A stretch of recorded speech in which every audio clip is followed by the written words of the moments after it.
facilitators who will be guiding us through today's workshop.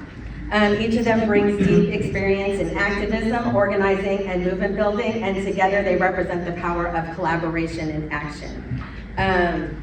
I'll tell you a little bit about myself first. I've been the president of Field of Bern San Fernando Valley since 2019. I also work as a project manager at Community Science, which is a social justice consulting firm that specializes in health equity, youth leadership, and equitable community development. I also have over 20 years of experience in the healthcare insurance industry. I'm not proud of that, but just thought I'd let you know. I've seen firsthand how broken our systems are and why it's critical that we take action to change them. So next we have Dan McCrory. He's a labor leader, activist, and author of Capitalism Kills the Middle Class. Dan is a long-time advocate for worker rights and is the producer of KPFK's Working Voices program, where he uplifts stories of labor struggles and victories. His work highlights why labor movements are key to building collective power. And also we have Kason Bern, who's my son, and the vice president at Field of Bern San Fernando Valley. Kason has been organizing since 2019 and most recently worked as a Los Angeles organizer for the California Working Families Party during the 2024 elections. And with a BA in communications, he's passionate about using strategic messaging to mobilize and engage communities in political action. We're also honored to have Angelica Duenas, a community organizer, political consultant, and former congressional candidate for District 29. With degrees in political science and organizational leadership, Angelica has dedicated her career to fighting for mutual aid, universal health care, election integrity, and gun safety. She's a powerhouse in progressive movements, always pushing for real change. And then finally, we have Chris Manabe, who's my brother, our web and content director at Field of Bern, San Fernando Valley. Chris is a UX designer, graphic artist, motion picture visual effects artist, and full stack web developer. He's the creative force behind much of our digital outreach, ensuring that our movement has a strong, accessible, and engaging online presence. And so this is the team that will help guide today's discussions, share insights, and most importantly, work alongside you to build a movement that lasts. So let's get started. Okay, so we have meeting guidelines. So we're here to build a movement, not to have a conversation. That means making space for all voices, especially those often unheard. No one is required to share personal experiences, and we respect emotional and physical boundaries. Discussions should focus on ideas, not individuals, so no personal attacks, hostility, or side conversations that take us off track. Time is valuable, and we'll respect it by staying on schedule.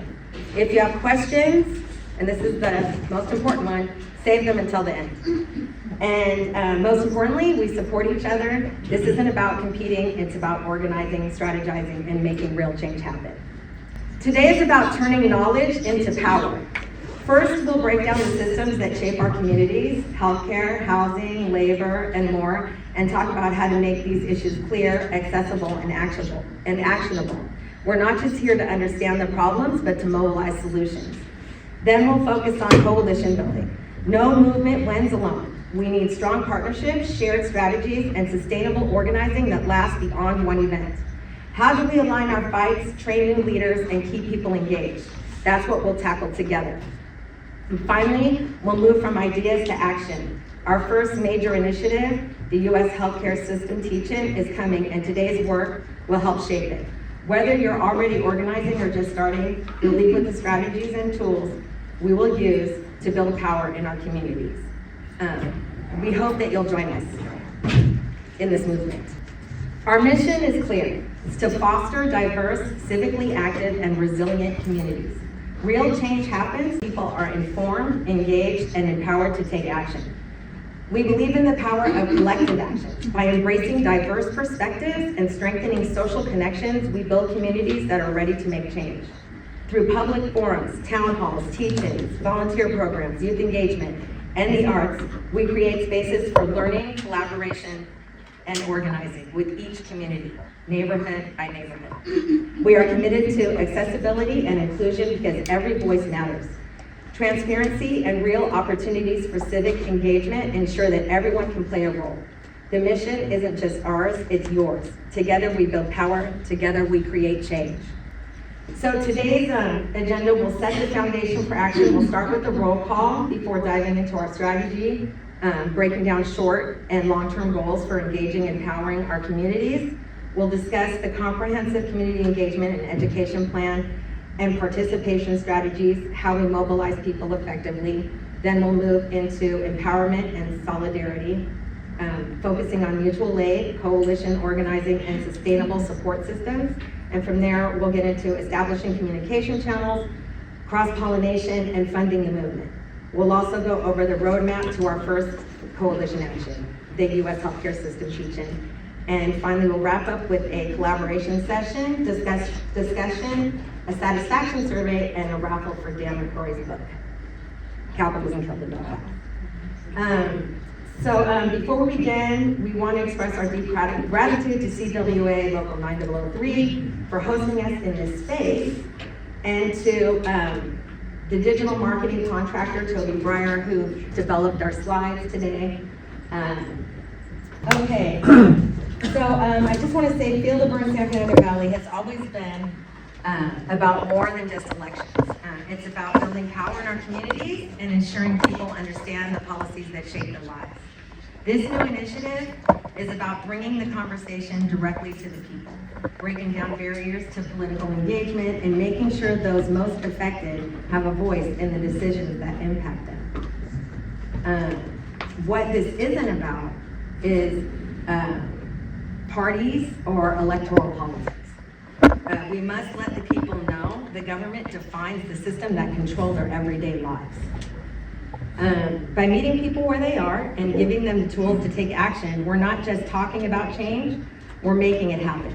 This is about education, engagement, and empowerment, because when people understand the system, they can organize to change it. So now I'm going to turn it over to Dan, who is going to lay the foundation for how we got here. Hi, everybody. I don't think I need it. Let me know if you can't hear me back. I'm the ghost of Christmas past.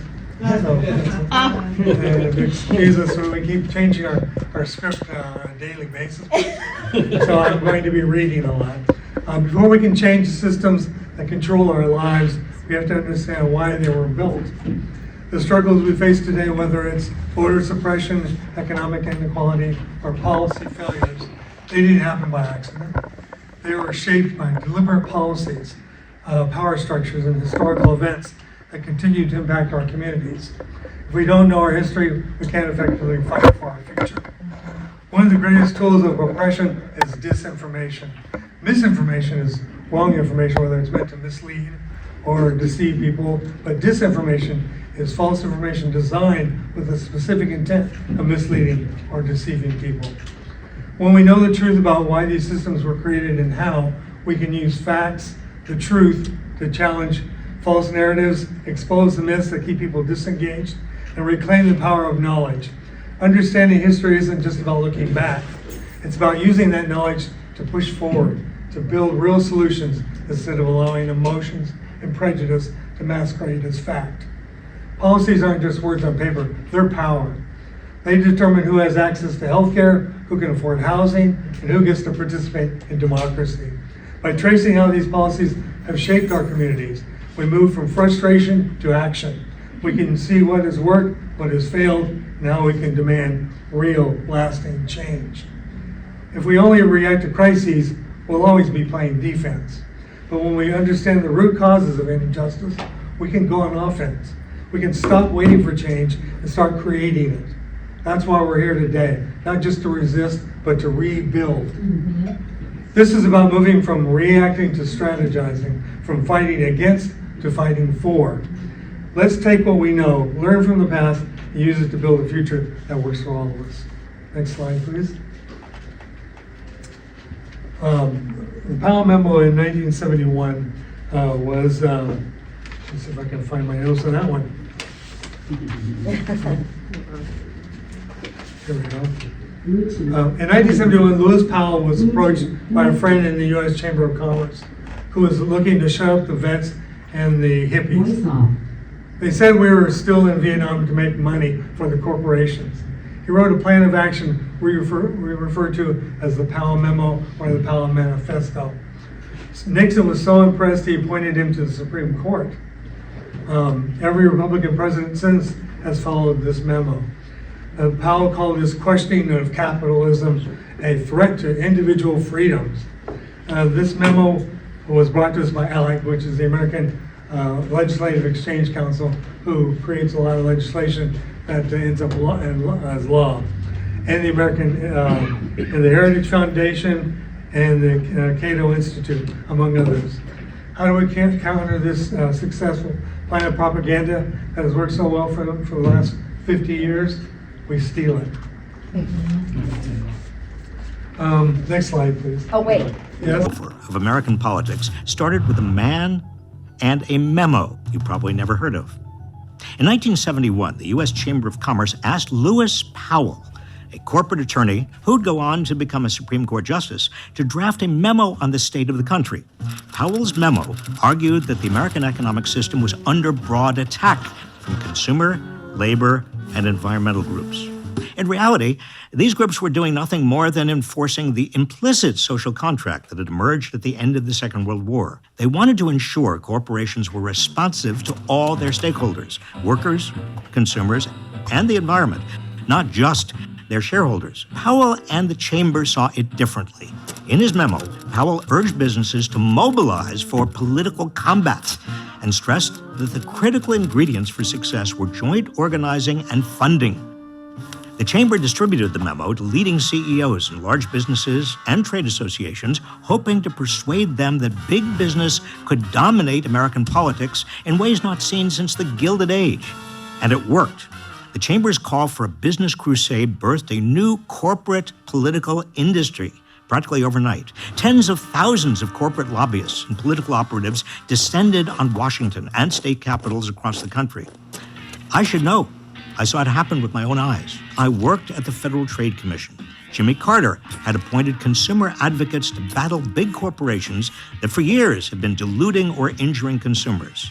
Yet almost everything we initiated at the FTC was met by unexpectedly fierce political resistance from Congress. At one point, when we began examining advertising directed at children, Congress stopped funding the agency altogether. I was dumbfounded. What had happened? In 3 words, the Powell Memo. Lobbyists and their allies in Congress, and eventually the Reagan administration, worked to defang agencies like the FTC and to staff them with officials who would overlook corporate misbehavior. Their influence led the FTC to stop seriously enforcing antitrust laws, among other things, allowing massive corporations to merge and concentrate their power even further. Washington was transformed from a sleepy government town into a glittering center of corporate America, replete with elegant office buildings, fancy restaurants, and 5-star hotels. Meanwhile, Justice Lewis Powell used the court to chip away at restrictions on corporate power in politics. His opinions in the 1970s and 80s laid the foundation for corporations to claim free speech rights in the form of financial contributions to political campaigns. Put another way, without Lewis Powell, there'd probably be no Citizens United, the case that threw out limits on corporate campaign spending as a violation of the free speech of corporations. These actions have transformed our political system. Corporate money supports platoons of lawyers, often outgunning any state or federal attorneys who dare stand in their way. Lobbying has become a $3.7 billion industry. Corporations regularly outspend labor unions and public interest groups during election years, and too many politicians in Washington represent the interests of corporations, not their constituents. As a result, corporate taxes have been cut, loopholes widened, and regulations gutted. Corporate consolidation has also given companies unprecedented market power, allowing them to raise prices on everything from baby formula to gasoline. Their profits have jumped into the stratosphere, the highest in 70 years. But despite the success of the Powell Memo, big business has not yet won.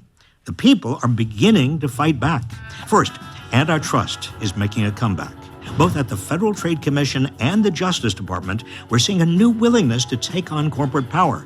Second, working people are standing up. Across the country, workers are unionizing at a faster rate than we've seen in decades, including at some of the biggest corporations in the world. And they're winning. Third, campaign finance reform is within reach. Millions of Americans are intent on limiting corporate money in politics, and politicians are starting to listen. All of these tell me that now is our best opportunity in decades to take on corporate power at the ballot box, in the workplace, and in Washington. Let's get it done. In this next slide, we're going to cover a lot of ground. We lost 5 million manufacturing jobs since 2000. This year, we'll lose another few thousand, and there aren't that many left. You may have heard of the Walmart effect, right? The giant moves into a town and undercuts local merchants on prices. The local merchants go out of business.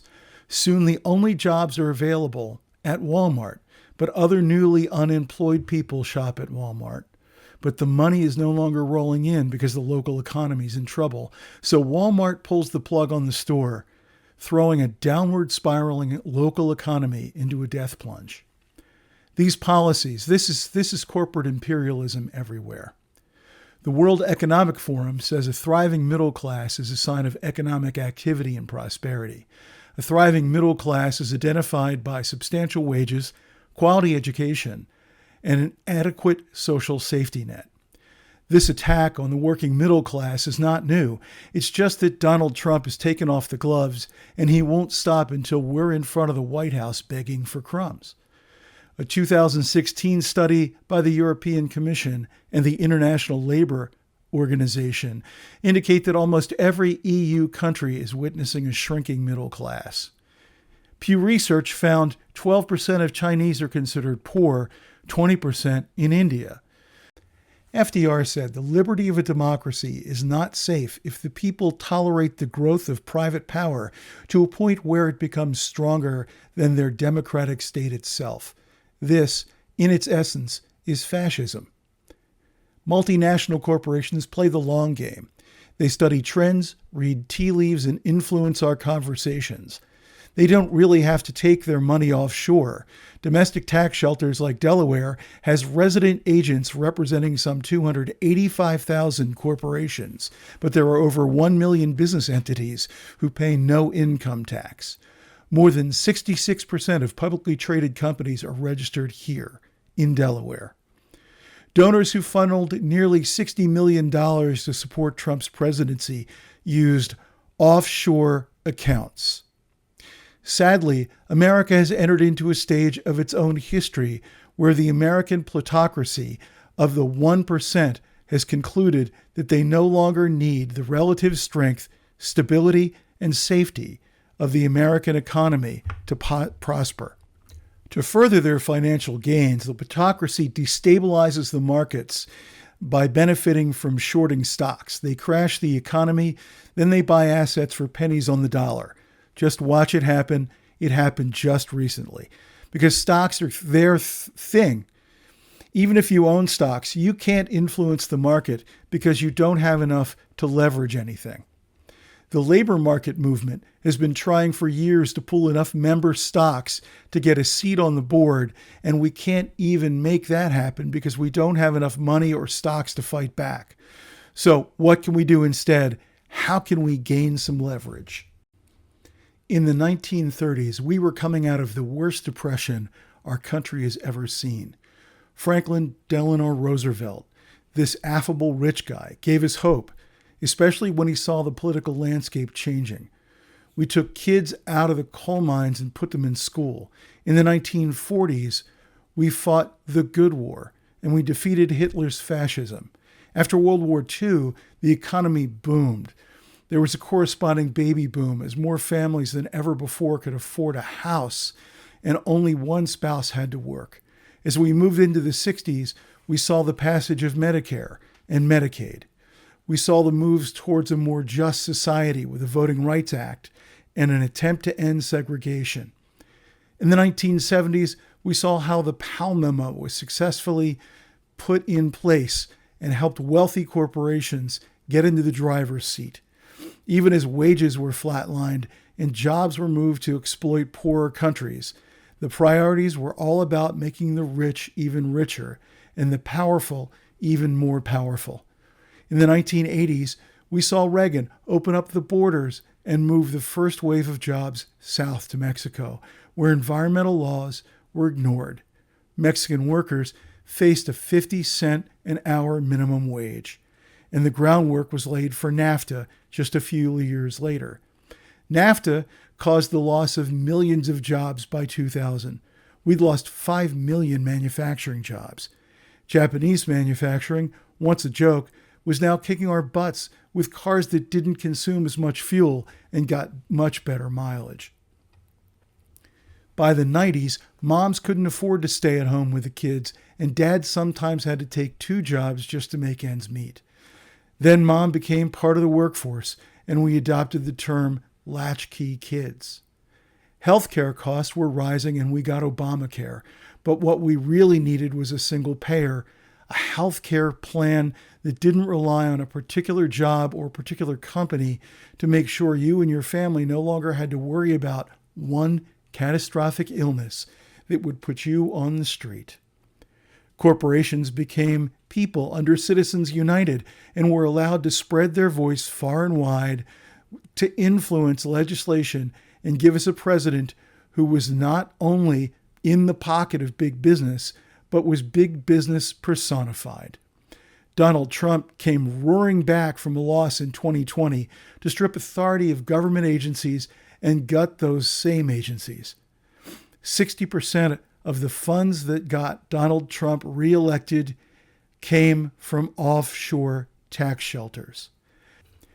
At a time when we all may think that we've been beaten down and we start considering asking our Canadian friends to take us in, we must remind ourselves that just as much as the vocal Trump supporters, this is our country, and others came before us to live and die to support its ideals. We must do the same. We must feel that all we could hold dear has been subverted in the name of greed and hate. But that only makes it more obvious that it's our solemn duty to educate ourselves and our neighbors to spread our message of renewal. This is our mission, and the time to engage and join in the battle, arm in arm, is right now. Here's Kaysen with our battle plan. Yeah. Hi, everybody. For those of you just coming in, my name is Kaysen Bern. I'm the Vice President for Greater Bern, San Fernando Valley A little louder. Club. I'll use my coaching voice. I would like to give a shout out to my mom who put this whole entire thing together. Shout out to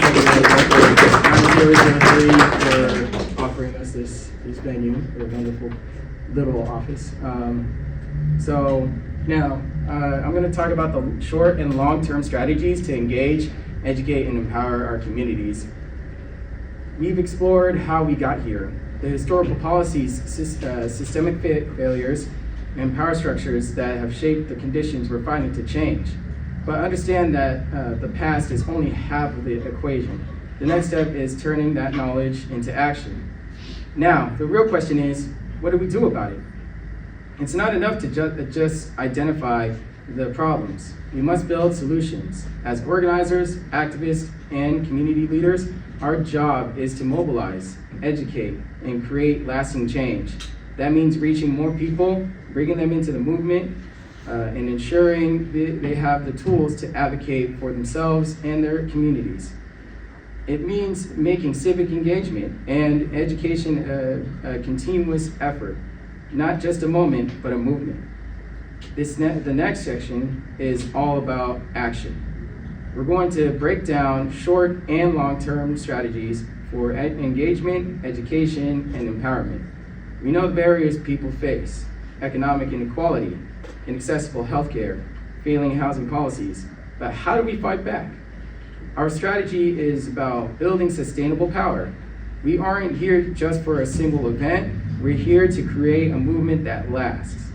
That starts with engaging communities where they are, making education accessible, and ensuring people feel empowered to take action. The short term, we need immediate, direct ways to mobilize people. That means consistent engagement, holding teach-ins, town halls, and public discussions that don't just inform, but activate. Long-term, we must build infrastructure so that our organizing doesn't fade after one event.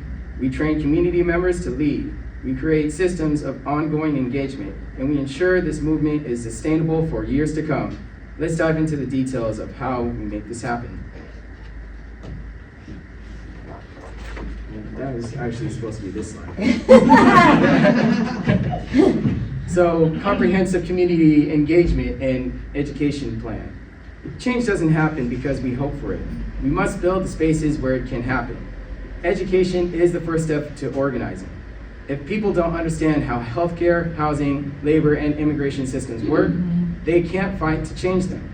Our job is to make these systems accessible, relatable, and actionable, so people don't just learn about injustice, they feel compelled to do something about it.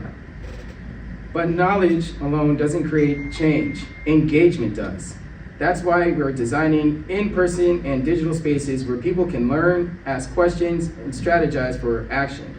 Whether through workshops, forums, or community-led discussions, these spaces are about turning information into collective power. And we're not just talking facts, we're talking real experiences. Town halls and live discussions centered community voices, holding policymakers accountable, ensuring people see themselves reflected in the movement. But beyond facts and policies, we must inspire. Movements are fueled by emotion, culture, and creativity. That's why we integrate music, spoken word, and visual storytelling to bring these issues to life. Lastly, education is only meaningful when backed by real sources. We're connecting communities with legal aid, healthcare navigation, labor rights support, and voter education. This is how we make knowledge actionable. This isn't just a plan, it's a movement, one that will continue long after today. Let's talk about the specific ways we implement this. Now, next slide. Okay, I'm sorry if I'm going down because I need some water. My mouth gets really dry. I need a timeout. All right. Comprehensive community engagement and education plan. Change doesn't happen because we hope for it. We must build the spaces where it can happen. Plan. Change doesn't happen because we hope for it. We must build the spaces where it can happen. Education is the first step to organizing. If people don't understand how healthcare, housing, labor, and immigration systems work, I think you already did to that. change them. Huh? Sounds like you already said that. Oh shit. I'm all over the place. Oh, long day. All right. Yeah. We must meet people where they are, not expect them to come to us. That's why we are here. We are committed to regular, accessible, and community-driven teach-ins and town halls. These gatherings won't just be panels of experts. There'll be real conversations where people learn from each other. People don't need to be talked at. They need engagement. Our events will include subject matter experts, local leaders, and community members sharing their own lived experiences, making policies personal and real. Stories move people more than statistics. That's why our teachings will center firsthand experiences, workers fighting for fair wages, families struggling with unaffordable healthcare tenants, resisting unjust evictions. These personal stories turn policy debates into moral imperatives. And to truly engage people, we must create interactive spaces. Live polling, Q&As, and audience discussions will ensure that every voice matters. Finally, art and activism go hand in hand. By incorporating music, spoken word, and storytelling, we make sure this movement is not just educational, but emotional and unforgettable. Now, let's talk about why these strategies work and how we make them effective. Now, next slide. Why event teach-ins and town halls are the most effective strategy. If we want real change, we need strategy that works. Teach-ins, town halls, and community gatherings are not just meetings. They are powerful tools for education, organizing, and mobilization. They make complex issues clear and actionable. Understanding how systems work isn't just knowledge, it's power. When people understand the system, they can navigate it, challenge it, and demand change. They create space for organizing and policy change. Knowledge alone doesn't drive change, organizing does. These spaces allow people to strategize and turn education into action. They build trust and accountability. In-person engagements breaks down misinformation and barriers. It allows community members to get real answers and hold decision makers accountable. They remove barriers to access. Maybe communities lack resources, whether it's legal help, financial assistance, or healthcare guidance. We bring these services directly to them. This strategy isn't just about learning, it's about building power. Let's talk about how we get people in the room and keep them engaged. Next slide. Oh, water break. Yeah, sometimes you gotta stay hydrated. Engage, participate strategies. A movement is only as strong as the people in it. If we want to win, we must engage the communities most affected by these issues. That means working class families, Black, Latino, and Indigenous communities, and those facing economic hardship. These are the people with the most at stake and the most power to drive change if we create the right spaces for them. Reaching the right people. We don't wait for people to find us, we go to them. That means door-to-door outreach, partnering with faith groups, tenant unions, and trusted community leaders. When invitations come from someone they trust, people show up. Multi-layered outreach. People get information in different ways, so we must meet them where they are. Flyers, social media, WhatsApp groups, phone calls, community meetings, local radio, and more. Making participation easy and engaging. Showing up is the first step, but keeping people engaged is how we build a movement. Providing free food, entertainment, childcare, and raffle giveaways makes events more accessible. But interactive discussions, personal storytelling, and myth-busting activities keep people invested. Turning events into a movement. One event won't change the system, but a movement will. That's why follow-up is critical.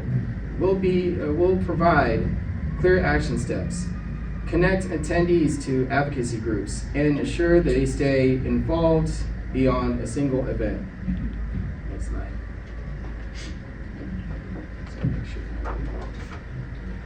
All right. Engage, steps to engagement and participation. We've talked about why engagement matters. Now, let's focus on how we do it. Building a movement requires intentional outreach, strong partnerships, and ongoing participation strategies that keep people involved. This slide is a roadmap, a guide we'll use as we move forward to develop participation strategies that are real, effective, and community-centered. The steps on this slide outline exactly how we bring people in, build trust, and keep them engaged. Let's break it down. Identify the community. Who are we reaching? What are the issues that impact them the most? How do they currently organize and communicate?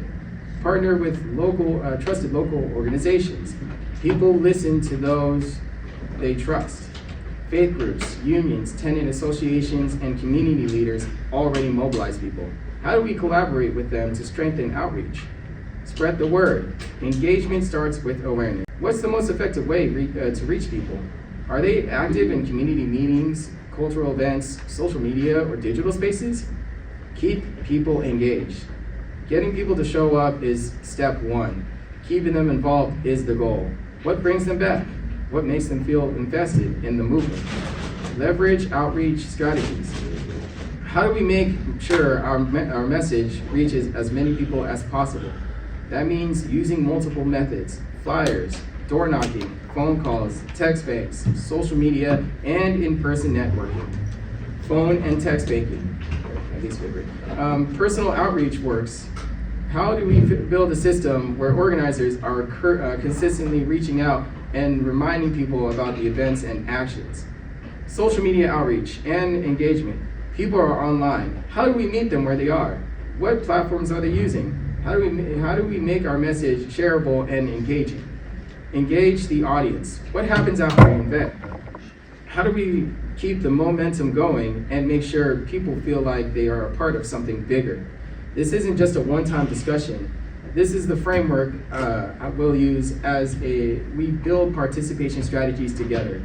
We'll send these presentation slides to you after today's session so you can keep thinking about it as we develop outreach plans. This movement only grows if we do the work to bring people in and keep them engaged. So as we move forward, let's keep asking, how do we do this together? Next slide, empower long-term goals. This movement isn't about a single event, it's about lasting change.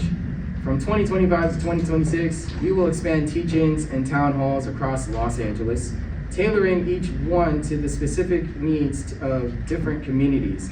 But this isn't just about bringing in experts. We're training community members to lead these discussions so that the movement continues from within. We will document and archive each teaching, creating an accessible online resource so that knowledge is always available. By 2027, we'll take this movement to the next level, our first coalition convention, bringing together education, advocacy, and culture in one space. And to ensure long-term impact, we will create a digital hub where people can access resources, toolkits, and organizing strategies from anywhere. This is how we expand, sustain, and grow a movement that won't stop, won't be silenced, and won't fade away. Next slide. Yeah, this is the last one. All right. So, example, educate our communities. Our first major action is a teach-in on the U.S. healthcare system, breaking down how it works, who pays, and why so many struggle to access care. This isn't just about information, it's about making sure our communities understand what's broken and how we fight to fix it. Breaking down the system. We'll start with the basics. How public and private insurance work, covering Medicare, Medicaid, employer-based plans, and ACA options. We'll demystify the costs, premiums, deductibles, out-of-pocket expenses, and hidden fees that drive families into medical debt. To put this in perspective, we'll compare global healthcare models and ask, why do other countries get better healthcare for less money while we pay more and get less? Exposing healthcare inequality. The system doesn't fail everyone equally. We'll highlight racial and economic disparities in healthcare access, the devastating impact of hospital closures in rural areas, and how medical debt pushes billions into financial crisis.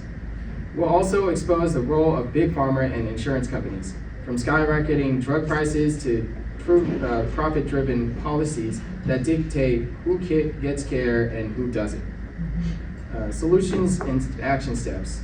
But this isn't just about identifying problems. It's about fighting for real solutions. We'll break down policy reforms like Medicare for All, state-based healthcare solutions, and prescription drug pricing laws, making it clear that what change could look like and how we get there. And because facts alone won't drive action, we'll center personal testimonies, real-life stories, live Q&A, and interactive discussions to keep people engaged. At the end of this teach-in, people won't just walk away with knowledge, they'll walk away with the tools to petition, organize, and demand change. Because at the core of this fight is one simple truth: healthcare is a human right, not a privilege. If we want a system that works for the people, not for profit, we have to educate, organize, and mobilize. Maybe next slide.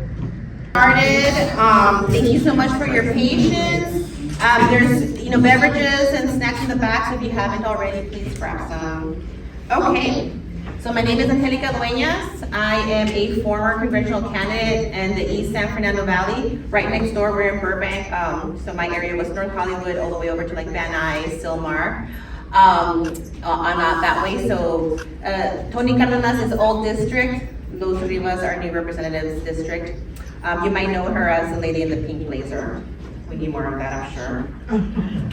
Okay, so then we'll go ahead and move on as to how we can go ahead and build solidarity and actually enact power and change. Okay, so I want to apologize. I'm a bit under the weather today. I'm experiencing like a pinched nerve, so I'm going to be leaning and not being as I guess in the middle, but it'll be okay.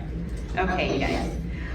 So to attract people to our events, mutual aid is a very essential way to do that. People are most likely to show up if they see immediate, tangible benefits in their daily lives. That's why integrating mutual aid into our organizing isn't just an option, but it's necessary. It builds trust, strengthens engagements, and keeps people coming back. When we show up for people in real material ways, we demonstrate that this movement isn't just about ideas, it's about action. Before we even hold an event, we need to ask, what do people need most? A quick community survey can help us understand the biggest barriers, whether it's healthcare access, housing insecurity, or food shortages. If we center our organizing around real needs, we turn our events into hubs of support and empowerment, not just meetings.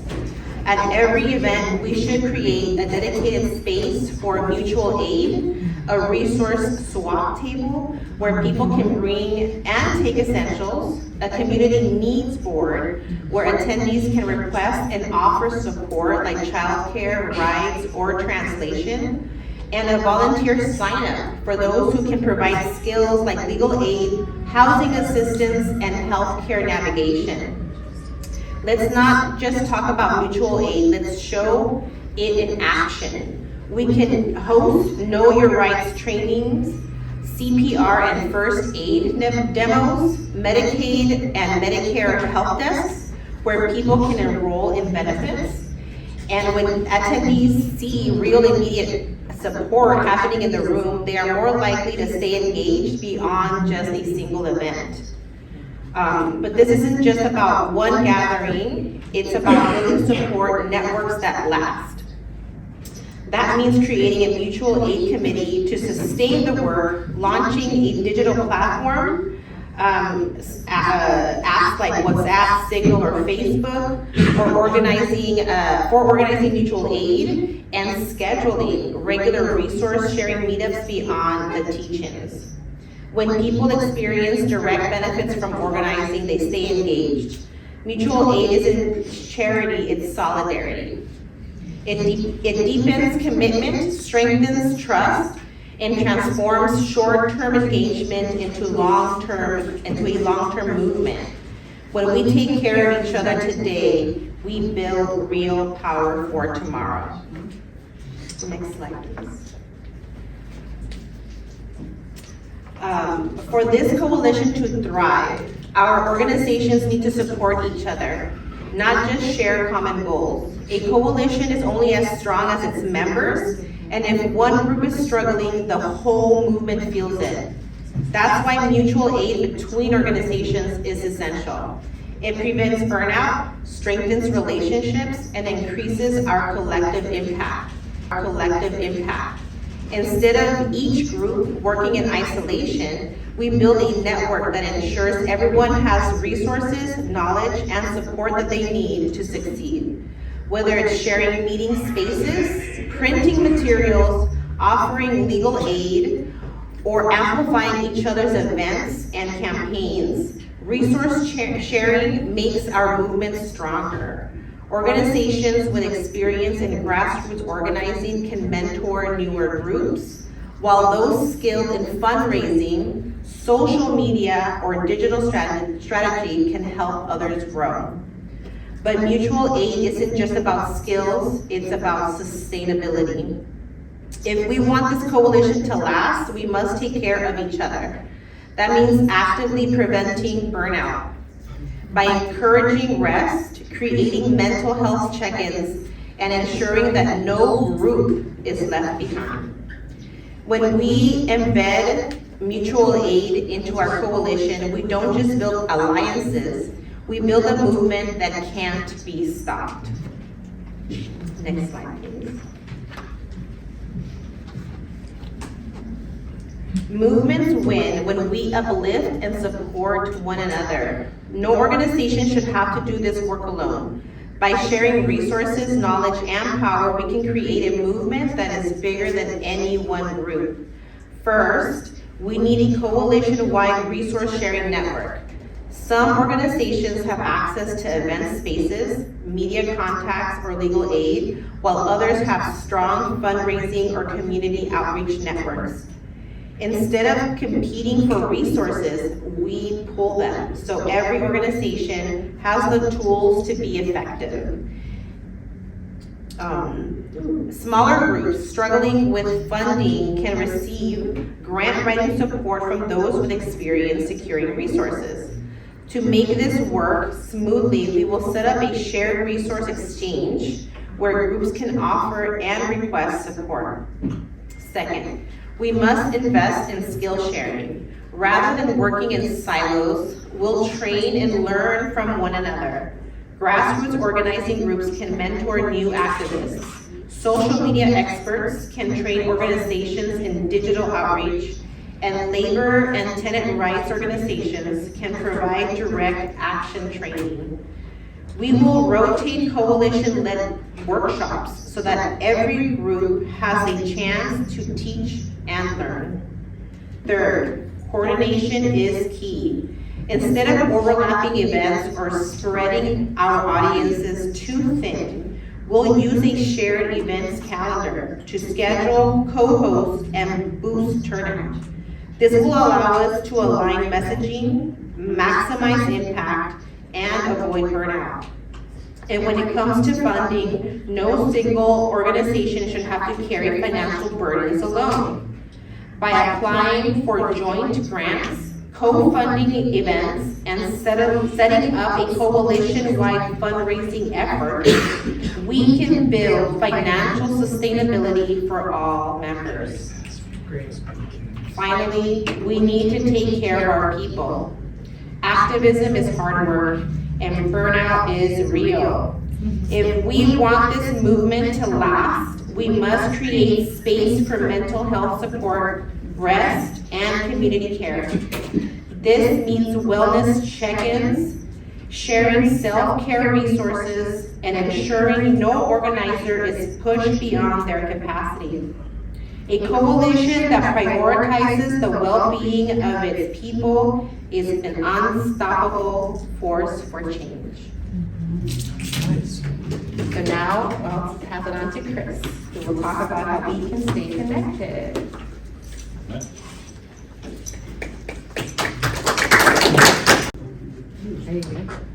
Hi everyone, I'm Chris. Just want to say welcome. Thank you for taking your time to come today. Okay. So,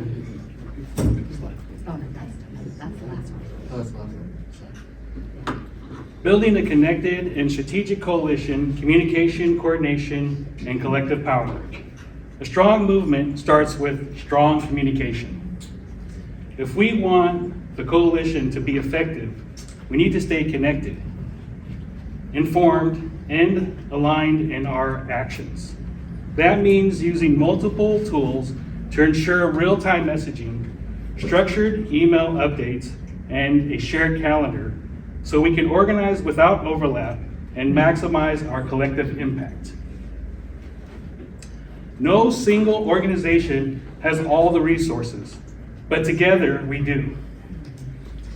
By cross-pollinating expertise, whether it's grassroots organizing, digital strategy, or policy advocacy, we make sure every group has the tools they need to grow. Skill sharing workshops, collective trainings, and accessible resources will strengthen every coalition member, making us more effective as a whole. Coordinating is how we turn small action into big movements. Instead of competing for attention, we align our efforts, co-hosting events, boosting turnout, and amplifying each other's campaigns. A shared calendar will keep us organized, ensure that our work complements rather than conflicts with each other. But beyond logistics, a coalition thrives on relationships. Engagement doesn't end after one event. We need to track participation, celebrate wins, and create spaces where organizations feel supported and valued. If we commit to these strategies, we've not just forming a coalition, we're building lasting power for systemic change. Next slide. Staying effectively connected, strengthening our communication and collaboration. Building a coalition isn't just about bringing people together. It's about keeping us connected and ready to act. If we want to be effective, we need clear, consistent, and action-driven communication. That keeps us informed and engaged. First, our Slack channel will be our central hub for updates, event coordination, and resource sharing.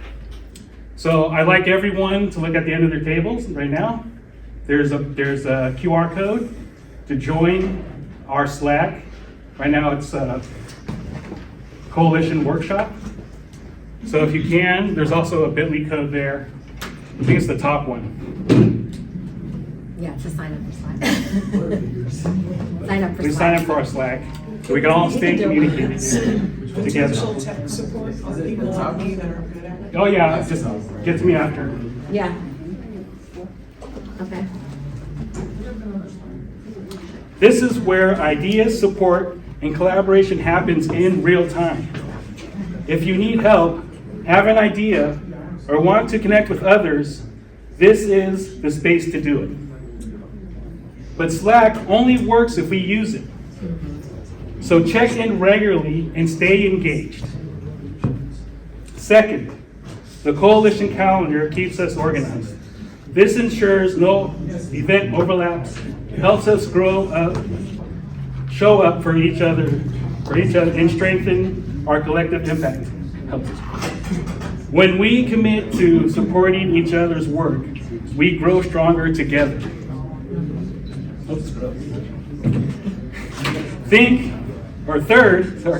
Third, we use multiple ways to communicate because not everyone checks Slack daily.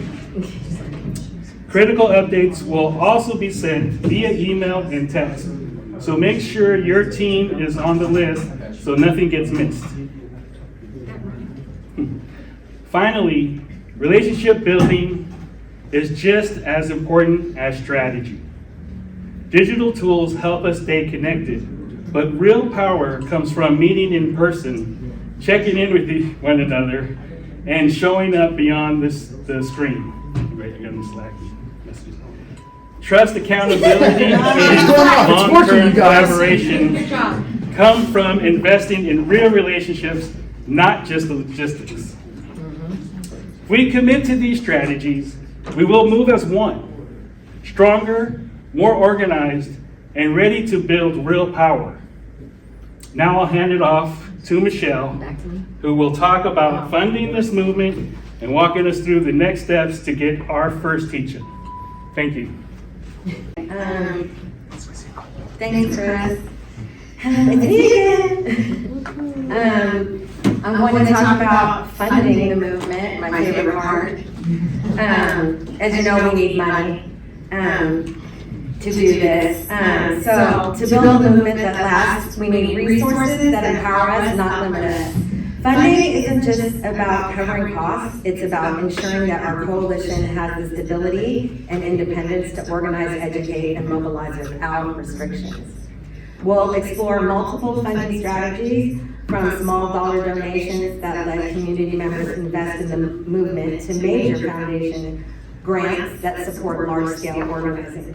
The goal is to create financial independence so we never have to rely on outside interests that could compromise our mission. As we grow, we'll decide whether forming a 501c3 nonprofit under our own name is the right path. This would open the door to larger grants, tax-deductible donations, and long-term sustainability. LA Aid Alliance is one of the options. with the logo we've shown here, but this is a collective decision we'll make together. If you notice, it's laid, which I kind of like. Ultimately, funding isn't just about money, it's about power, sustainability, and growth. With the right resources, we can expand our reach, deepen our impact, and ensure that our organizing doesn't just survive, but thrives. Next slide. So the importance of funding. For this movement to grow and last, we need resources. Funding doesn't just keep the lights on, it fuels community education, direct action, and coalition building. It supports teach-ins, town halls, and outreach efforts so people can access critical knowledge about the systems that shape their lives. It helps us to develop digital education hubs, making sure resources are always available, whether in person or online. Funding covers the basics, logistics, materials, and venues, but it also allows us to prioritize mutual aid. That means helping with childcare, transportation, and emergency support for coalition members, so no one is left behind. It also lets us integrate the arts into our organizing because education alone isn't enough. Music, spoken word, and storytelling inspire action. This isn't just about raising money, it's about building a movement that takes care of its people while fighting for systemic change. Next slide. So to sustain our movement, I think it cut out. To sustain our movement, we need financial support that is community-driven and independent. Grassroots funding allows us to remain accountable to the people we serve while building long-term financial stability. One key method is crowdfunding, using platforms like GoFundMe or DonorBox to reach supporters directly. These online campaigns help us raise funds quickly and keep donors engaged. A monthly sustainers program is another way to ensure steady contributions, with supporters committing small amounts like $5 to $20 each a month, providing reliable income for our organizing work. Text to donate campaigns, I hate those, but make it easy, allowing people to contribute instantly from their phones, removing barriers to participation. Hosting community fundraising events, concerts, art auctions, and dinners creates opportunities for both financial support and community engagement. And finally, merchandise sales such as t-shirts, posters, and stickers help raise funds while also spreading awareness of our movement. This type of grassroots fundraising strengthens our coalition's independence and ensures that we have the resources to continue organizing, educating, and mobilizing for change. Next slide. To secure additional funding, we'll tap into resources that align with our values. Many foundations fund civic engagement, public education, and grassroots organizing, providing support for projects like digital education hubs and integrating the arts into our events. Unions and worker organizations are natural allies. They're already fighting for healthcare, labor rights, and social justice, making them powerful partners for this coalition. These partnerships not only provide funding, but also bring in the organizing power of workers. We'll identify grants that align with our mission and form a team dedicated to securing funding. By working together, we'll ensure that our movement has the financial resources needed to grow and win. Next slide.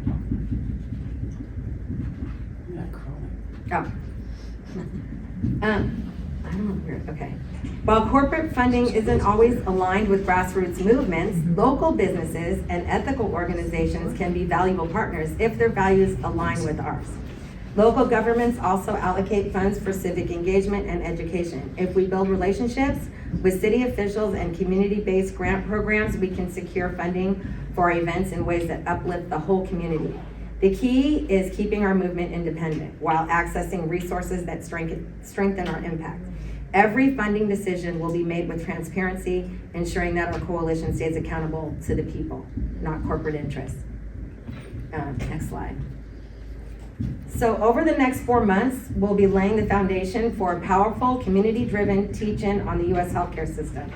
Starting in April, we'll strengthen our coalition, expand partnerships, and establish clear working groups. We'll also launch our digital hub and begin grassroots outreach, ensuring we connect with those most impacted by our broken healthcare system. Mid-month, we'll host the Feel the Bern SFV, energizing fundraiser, raising critical funds and building momentum, and that will be on April 19th. just so you all know. And by May, we'll shift into full event planning, securing a venue, opening registration, and creating educational toolkits that break down key healthcare policies. We'll also engage directly with the community through roundtables, legal aid partnerships, and an early mobilization push. As we move into June and July, our focus will be on public engagement and turnout. We'll finalize logistics, launch a media campaign, and ensure every community knows about this event. Volunteers will be trained, interactive, discussions organized, and the arts incorporated to make the teach-in both educational and inspiring. The final push will be all about turnout, packing the room with those ready to fight for healthcare and justice. But this isn't just about a single event, it's about building lasting power. After the teach-in, we won't stop. We'll analyze our impact, strengthen our coalition, and plan the next teach-in or town hall on another broken system. This is how we win, by organizing, educating, and mobilizing together. Okay, now we're gonna get into the workshop portion. So first we'll open the floor for discussion, your questions, ideas, feedback will help shape this movement. Then we'll define the coalition. We're gonna decide on a name, setting up communication channels, and identifying roles. This is where we bring structure to the vision we built today. Next, we'll assign concrete action steps for everyone we just did, which was to get on Slack, where we will start sharing information for our first action and ensure we're engaging with aligned organizations. We will also be using Slack to share polls as we develop a name and other resources to get us to our goal. Plus, we'll share how you can support Feel the Bern, SFV, the sponsor helping making this coalition possible. And finally, we'll wrap up with next steps. And don't forget to complete the satisfaction survey to receive your certificate of participation and a raffle ticket to for a book giveaway for Dan's book. And save the date again, April 19th, for our first fundraiser featuring backyard bands. And we're also going to run a pilot of the healthcare questionnaire at that fundraiser. What time on April 19th? Oh, I don't know. That's for Kaysen. Because Kaysen's handling that. Caleb Mopton is coming from New York on April Who? 19th. Caleb Mopton. I don't. Oh, anyway. So okay, where was I? Oh. Okay, I think that's it. This is where the movement begins. Stay engaged and be part of building something powerful. Let's get to work.